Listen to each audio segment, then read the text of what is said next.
The following is a Comfortably Zoned Radio Network production.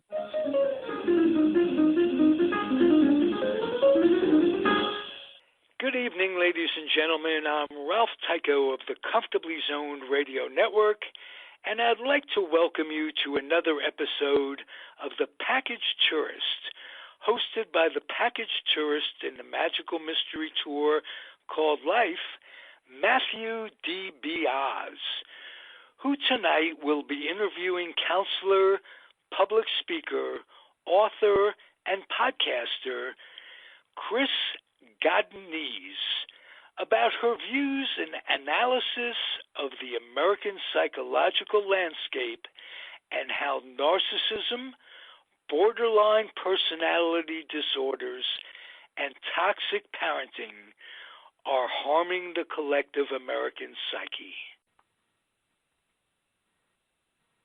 Thank you, Ralph. Tonight, ladies and gentlemen, history will be made.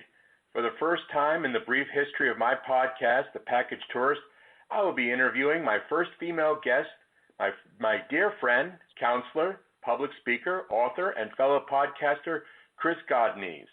When I first met Kris, hey, how you doing? When I first met Kris in June 19, pretty good, Kris.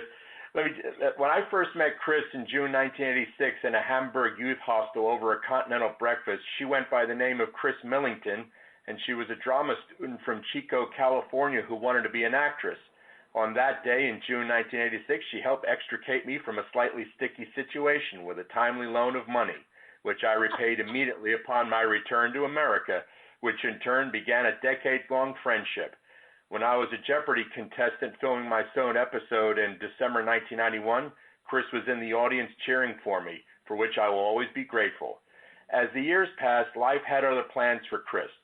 She got married in 1996 to her husband John and settled in Arizona, and she began a career as a counselor, author of 2 books, What's Wrong with Your Dad and You Can Lead a Horse to Water, but You Can't Make Him Cha-Cha, also as a public speaker, and now she hosts a weekly podcast titled We Need to Talk, which tapes every Sunday at noon. As a counselor, Kris specializes in narcissism, borderline personalities, and people dealing with toxic parenting issues. Kris, if the American population could be encapsulated into one single patient, as a counselor, what would your diagnosis be of the collective American psychological condition right here and now? Schizophrenic? I mean, okay. Seriously, okay. Yeah, I mean, it's like, think about it. It's such a divided country right now. We are so divided. It's like the politicians have done a really good job at dividing us instead of uniting us. And right now it's an us versus them kind of thing. Kind of like Smeagol in Lord of the Rings, where he's like, we hate it. No, we loves it. You know, that kind of thing. It's a very crazy kind of situation right now. How did you get into counseling? What led you to transition from acting to counseling? Oh, my God. Well, working in the acting industry, I realized that my services would be better used helping people, because almost everyone I came across was probably personality disordered, would be a good way to put it. There was a lot of insecurities in that industry. There was a lot of egos in that industry. And I realized that most people were just desperate to have somebody just listen to them and believe them and sit with them and be with them. And I realized that that's where my talents really lay, is with listening and being and helping. So, how much was your decision to get into counseling motivated by your own personal life experiences? Oh, 100%. Are you kidding? My family was bat shimomo crazy. Absolutely. Yes, absolutely. When you as a counselor, do you counsel strictly adults or do you counsel children as well? I do teenagers. I don't like doing little kids because that's not my area of focus. That's not what I'm strong at. So I like doing teenagers because I can relate to the teenagers, and I like working with adults. So, yeah. Without getting in, dealing with teenagers, how much, this kind of dovetails my next question, how much has fear increased in the youth of America? I mean, is there Has there been a sudden spike in fear levels amongst the youth, let's say high school age youth of America, middle age and high school age youth of America? Is there a sharp spike in fear? Yes, I would say the anxiety levels are through the roof. I have a lot of teenagers, young teenagers like 13, 14, that are worrying about things that are adult issues that they shouldn't be worrying about. So, like the money issues, like, oh my God, is mom and dad going to be able to pay rent this month? And oh my gosh, am I going to be able to buy, get shoes to go to school? And, that type of thing. I do see a lot of that. There's a lot of social anxiety, There's a lot of fear, especially among the Hispanic population, like, fearful of is ICE going to come and take my family away, or am I going to be put in a detention center? All sorts of stuff. Yeah, you bet. What is your take on the opioid crisis? Do you think if there's a tie-in between the massive spike in opioid use and this increased fear amongst the youth of America, and also not just the youth of America, but also the adult population as well? Is there a tie-in with that? Well, frankly, I think physicians have overprescribed, and I think part of the problem is that physicians basically that's a huge question, Matthew. That's a can of worms right there. So when you get the insurance industry involved, they start putting ratings on hospitals and on physicians. And if your rating is not good, the insurance company will punish you by either dropping you from their plan or not promoting you or whatever. And so you have to have a good rating when people leave the ER or leave whatever. And so physicians just got into this habit of just giving whoever walked in whatever they wanted so that they would give the hospital or them a good rating. And that's in part, not all of it, but that's in part what caused the opioid issue, I think, is because they are more afraid, the physicians are more afraid of getting a bad review than they are of really making sure that they're not handing out, highly addictive substances to people that probably should not be using it. So, and the opioid crisis really is pain relievers. So it's pain, it's used for pain. It's not so much for anxiety. It can be used for anxiety, but for the most part, the ones that are getting addicted to it and dying from it initially started off with some sort of back or neck problem, and then they took more and more and more, and in order to get the same relief, you have to take more and more and more. Opioids do what is it called? It's like a snapback. So in other words, the more you take opioids, actually, the more sensitive to pain you become over time, and it takes more and more of them to kill the pain. And that's why so many people drop dead from it, is because they're overdosing. Kris, two-part question. One, how long have you been counseling? And based on how long you've been counseling, have you seen also a proliferation in narcissistic behaviors among your patients and also on the populace in general? Well, I've been counseling since 2006. That's when I got my LAC. And okay. I got my LPC in 2009. I went into private practice. I used to work at the homeless shelter, and then as soon as I got my LPC, my private practice license, then I went into private practice. Is there an increase in narcissism? Yes. Is there also an awareness now of narcissism? Yes. Do the two kind of go hand in hand a little bit? The DSM-5 basically says that the general populace, is 3 to 5% or up to 9% narcissism, that there's that amount. I think that's too low because, honestly, narcissists don't go get help. They don't come in for help. They don't get diagnosed. If they do come in to help, if the clinician does not play their game or is not easily manipulated, they leave therapy before they can get diagnosed. So I think the diagnosis is way low. I think it's closer to 30 to 40%. Kris, I want to put a question that's based on a little private theory of mine. Okay. Has social media like Facebook, YouTube, and Twitter thrown gasoline onto the narcissistic fires that burn in the American population? Yes or no? Yeah, I think so. Absolutely, I think so. I mean, if you look at the number of people online that are using social media, but they are using it not to promote a business or not to promote a social cause. They're using it to promote themselves. Like, the guys and the gals that get on there and do the duck lip face and take pictures of themselves half naked and, things like that. I mean, I'm not kidding you, Matt. There are people out there that are addicted to selfies. Like, there's a song out there that says, I can't remember the name. I think it's called But First Let Me Take a Selfie. And they're addicted to selfies, and they are constantly worried about what they look like in the picture that they're going to put online. There was one woman that was documented of taking over 600 pictures a day just to get the perfect picture. It's interesting. I mean, you see it in athletics, too. I remember in some Olympic competitions, some athletes, I remember one Winter Olympiad, a female skier, she wanted to do her downhill, or was it her slalom or her downhill thing, wearing a tiara. And notice some athletes, when they cross the finish line, they want to do a little extra thing, just to make it look good on YouTube, because they know it's going to be posted somehow, somewhere, some way. So, I mean, it's this enormous consciousness. How's it going to? It's got to look good on the camera.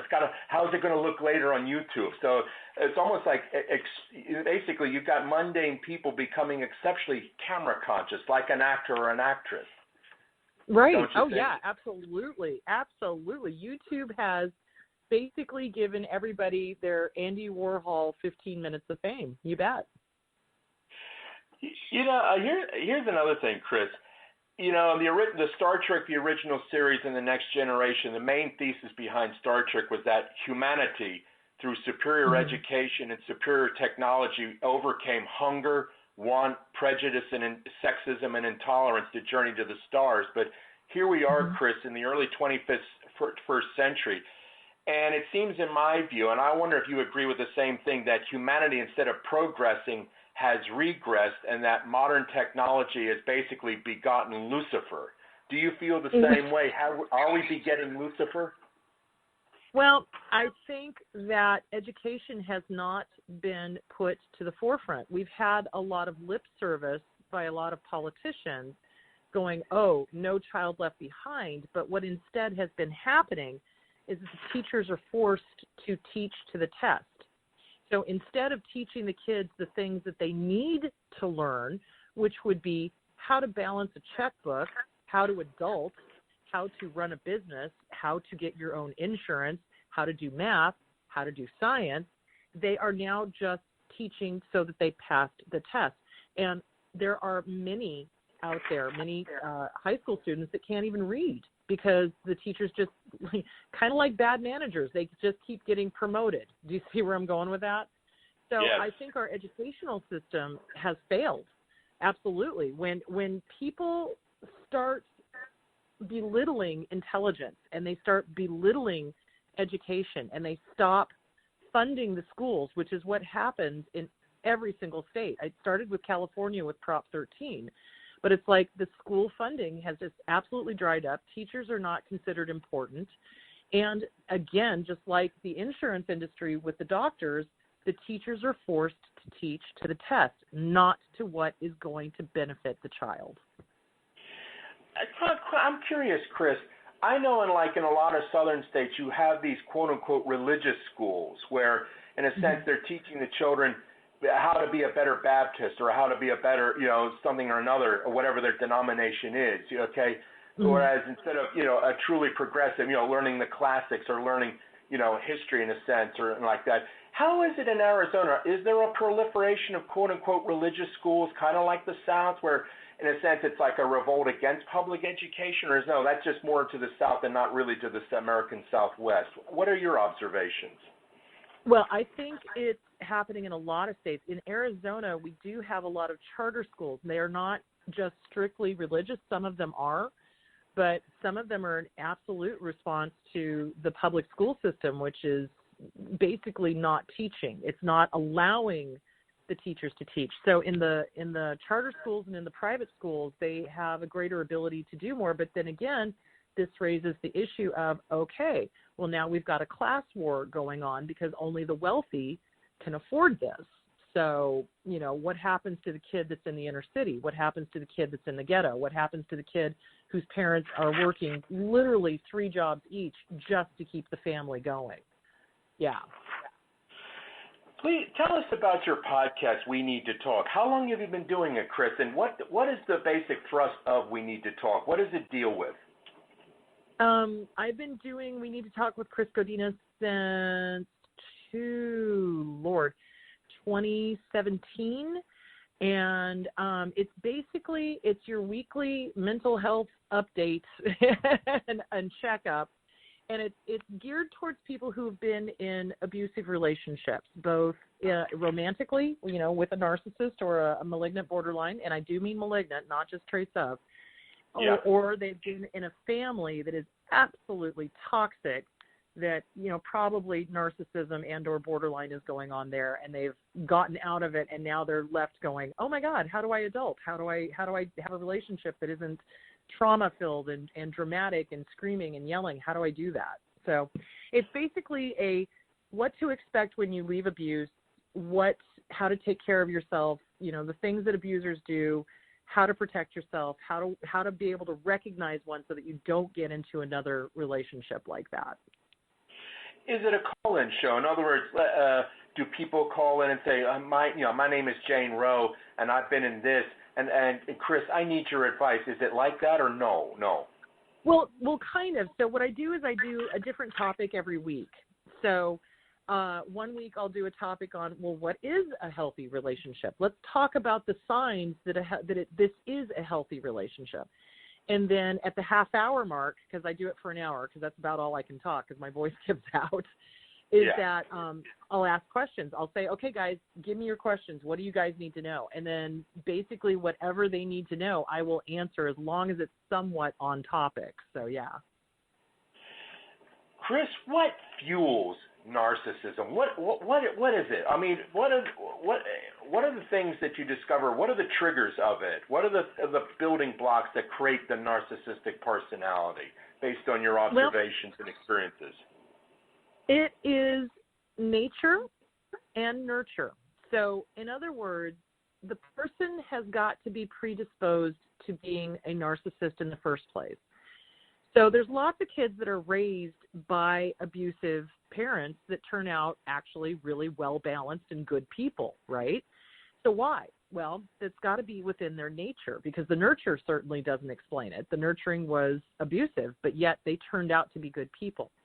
So basically with narcissists, they are lacking that empathy cog. They literally cannot put themselves into somebody else's shoes and go, oh, God, what must that feel like? Holy cow. And that's why they're able to act in such a callous and thoughtless manner. So is it nature? Is it nurture? It's a little of both, a little from column A, a little from column B.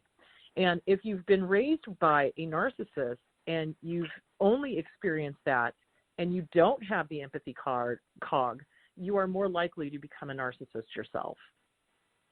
Okay. Now, you also talk about borderline personalities. We heard that phrase bandied about. I've always been kind of curious about the proper definition. Kris, please define it for me and also our audience. What is it? What is a borderline personality? What is it? Okay, so borderline personality disorder is basically based in trauma. So the person has been exposed to a great deal of trauma growing up, probably some form of abuse, sexual abuse, mental abuse, emotional abuse, and they start developing maladaptive ways of not being abandoned. So basically what happens is that the child grows up and becomes a rager or a guilt tripper, or, goes to extreme lengths to not be abandoned by people.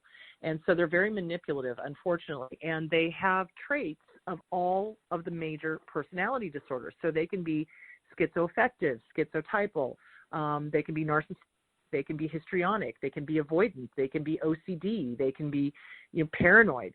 So they'll have traits of all of that, and they'll kind of like run through all of those maladaptive behaviors in order to try to manipulate the people around them to not be abandoned. Their biggest fear in life is being abandoned, and yet they do everything they can subconsciously to be abandoned. And it's a really sad thing to watch. I actually have more sympathy for people with borderline than I do with narcissism, because generally people with borderline are actually empathic. They actually do feel, but they just don't know how to behave.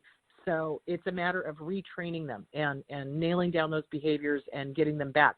However, if they have reached the point where they are malignant and they are enjoying harming people, raging at people, screaming at people, manipulating people, and enjoying it, there's no hope for them. Does that make sense? Yes. Thanks, Kris. Thank you. Kris, tell us about your two books. Like your first one, let's see, What's Wrong with Your Dad? Yeah, talk about it, because tell us about that for your first book, okay, Kris? Well, so I wrote What's Wrong with Your Dad because I realized that I am not the only one that had parents that were crazy. My dad was absolutely insane. He had a personality disorder. He was very much borderline.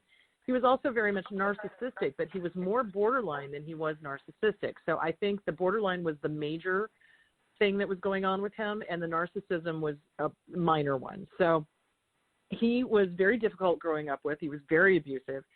He would hit us. He would sexually molest us. He would religiously abuse us. He used religion a lot to try to terrorize us. And I wrote this book because I thought, you know what, there's other people out there, and I'm seeing clients that have gone through the same thing I have. So if I tell my story and I show them that you can survive abuse and you can come out of it okay and intact, it's going to help people. So I wrote the book, and I titled it that because one day I was in the drugstore in Gridley, California, and my dad was a very prominent lawyer in the area, and he was the city attorney for 2 different cities. And a lady came up to me, and she looked at me, and she's like, "Oh, you're so-and-so's daughter, aren't you?" And I said, "Yes, I am." And then she looked at me and very seriously, and she said, "What's wrong with your dad?" I started laughing, and I was like, "Well, you got 4 hours?" And I just walked out. I just was like, I'm not answering that, but, you know. Was it good therapy writing that book? Did you feel that you came out the other side and it felt sort of like healed after you put it out? Oh, yeah, absolutely. And that's part of cognitive behavioral therapy, is writing it. So writing the book, it was freeing, because it was kind of like in abusive families, their big thing is secrets. You know, you got to keep a secret. You can't tell anybody. Don't air your dirty laundry, you know, all of that BS. So writing it out was very cathartic. And what's been really wonderful is hearing from people, "Oh my gosh, you told my story. Oh my gosh, you gave me the courage to go into counseling. Oh my gosh, you gave me the courage to not kill myself. Oh my gosh, you gave me the courage to fill in the blank." So that's been what's been amazing for me. Now, let's talk about your second book, You Can Lead a Horse to Water, But You Can't Make Him Cha-Cha. That's a heck of a title. What's that all about?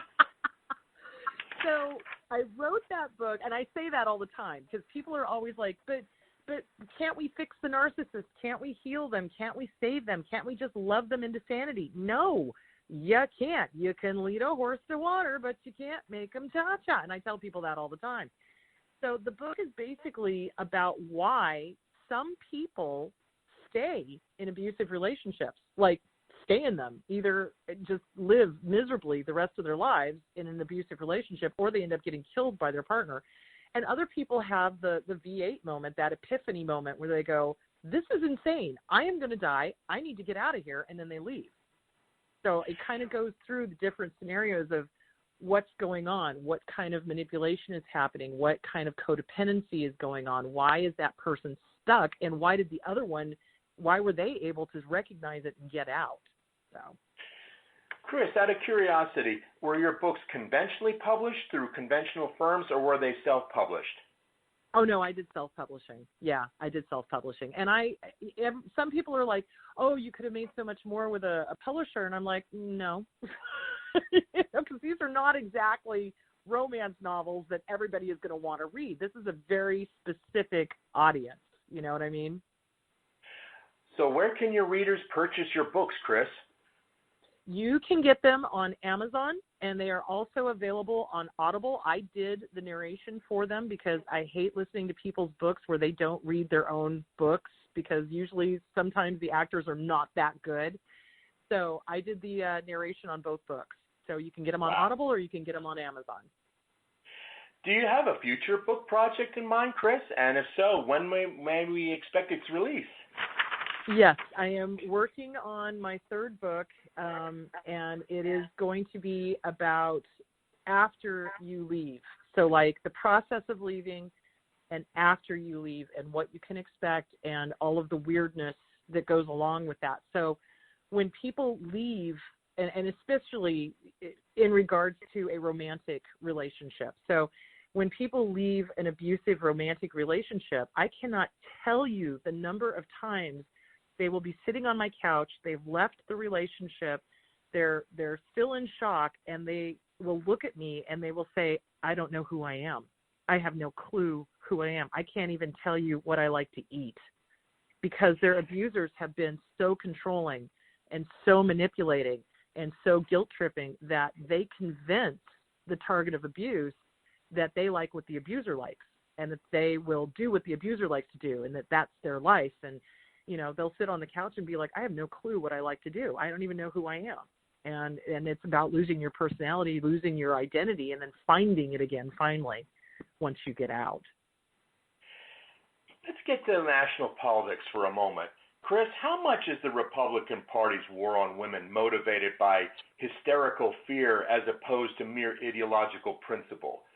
I mean, I get a sense there's almost this absolute, the idea of women being truly equal and being truly empowered is absolutely terrifying to certain conservative figures. I mean, do you get that same sense that it's absolute hysterical fear? Well, any policy that puts a section of the population down, whether it's male, female, black, white, whatever, if there's a targeted group of people, those policies are always based in fear, always. Think of it. When the Irish came over, they were so persecuted because there was this fear that the Irish were going to steal people's jobs and that the Irish were dirty and that the Irish were disease-ridden. Do you see where I'm going with that? So it's whoever is in charge at the time, they use whatever fear to put down another part of the populace so that they can be one up. And that is a fool's game. It is. Kris, how different do you think would American politics be if women comprised half of the U.S. House of Representatives, at least half of the U.S. Senate, and half of all state legislatures throughout this country? If it was truly, because it's 50-50 in terms of male and female. Let's say our national and state legislatures were also 50-50 in terms of male and female. Do you think we would still be in the great mess we would be today, or do you think it would be vastly different, our political landscape and our political dialogue, if women were truly 50-50 in terms of, representation in our, national and state legislatures? What is your personal theory? Well, it's not so much based on the sex of the person. It's based on why are they choosing to be a public official. So in the beginning, public officials held down their own job and they met, they did Congress and they did their thing, and then they went back to their farms and they farmed. And then it suddenly became a full-time job being a politician. And you kind of have to wonder, what is the mental thought of people that would throw themselves into that kind of an arena that is a very much dog-eat-dog. It's very much an ego-driven thing. It's very much a power and control thing. So if the moral attitude of the people being elected changed, yes, it would be vastly different. But I think people are going into politics for the wrong reasons. They're not going into politics to better society, to better our country. They're going into politics to line their pockets and to get power. Kris, do you feel there's a hope for the future that, somehow we can turn this around and, basically put a damper on these psychologically destructive behaviors that are deviling our society? I mean, do you think there's a sense, there's a greater awareness? Are we capable of turning a corner, or is it fighting a forest fire that's gone out of control? How do you feel? Well, I'm one of those hopeful, optimistic people. So, I am always going to say there's always hope. Until the breath has left the body, there is always hope. So it basically is going to take more willingness to have an open dialogue about what is acceptable and what is unacceptable. Racism is unacceptable. Throwing kids age 7 and younger into a concentration camp because their parents made a decision to leave a very dangerous country is also unacceptable, because you cannot call yourself a Christian and be okay with what is going on with those kids. They're being sexually molested in those places. Yes. So, it's a moral thing. It is a moral thing, and there needs to be open transparency and dialogue and more people being outraged and not just standing by and allowing it to happen. And if you want to look at history, look at all the times that horrible things were done in the name of politics, and you will see a lot of people standing by and doing nothing. So it's important to speak up. It's important to write your congressman, to write your representative, to be vocal about it, to not just lay down and go, oh no, this is fine. That cartoon where everything's on fire and the person's like, this is fine. I'm fine. Yep. Everything's fine. No, it's not. It's not fine. You got to speak up. Kris, So, I want to thank you. Yep. Kris, I want to thank you from the bottom of my heart. It was great having you on, and I want to have you on again. And hopefully we can turn this country around and make America again. I like to have you on and basically just bring you back whenever you feel like it. Okay, Kris? You got it. You just tell me when you want me on, babe. Okay. Well, ladies and gentlemen, stay tuned, ladies and gentlemen, for next week's show, where I will be interviewing Ms. Tammy McDowell, the daughter of former Washington Redskins legendary defensive end Ron McDowell, where she discusses her efforts in getting her father inducted into the Pro Football Hall of Fame. Thank you and good night. Take care, Kris. Bye, Ben. Okay. Bye-bye. The proceeding has been a Comfortably Zoned network production. You are advised to keep your dreams wet, your humor dry, your children and grandchildren out of military recruiting offices and off the laps of clerics who wear dresses. Thank you for listening, everyone. Happy trails.